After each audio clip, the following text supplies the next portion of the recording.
পুতুলের সাথে যদি আপনাকে বিয়ে দেওয়া হয় তাহলে কি আপনার পোষাবে? ধরেন আপনাকে বললো যে তোমার সাথে একটা পুতুলের বিয়ে দিয়ে দিলাম, তুমি ওর সাথে সংসার করো। এই পুতুল কি আপনার মনের খিদা মিটাইতে পারবে? উত্তর হইল না। আপনার শরীরের খিদা মিটাইতে পারবে? সুন্দর ভাষা বলে জৈবিক চাহিদা মিটাইতে পারবে? না। তাহলে দেশের ক্ষেত্রে কেন আপনি একজন পুতুলকে পছন্দ করবেন?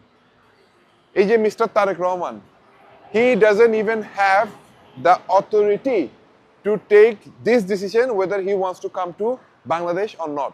মানে এখন সে বাংলাদেশে আসবে নাকি এটা সিদ্ধান্ত তাকে কেউ না কেউ উপর থেকে দিয়ে দিচ্ছে। এইটা যদি হয় বাস্তবতা, তাহলে আপনি তাকে প্রধানমন্ত্রী কেমনে বানাবেন? He is compromised. তার এগেনস্টে ৮০টার উপরে দুর্নীতি মামলা ছিল, রাইট? যেটাকে মির্জা ফখরুল বলছে যে প্রোপাগান্ডা।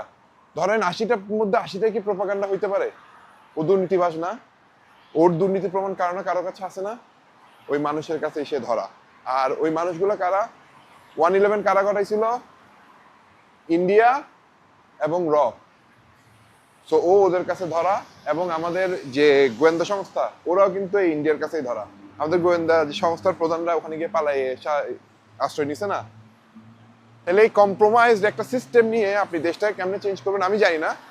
বাট বিএনপিকে যদি ভোট দেন তাহলে দেশের তো কচুরছড়া কিছু হবে না, ব্যাক টু স্কোয়ার জিরো।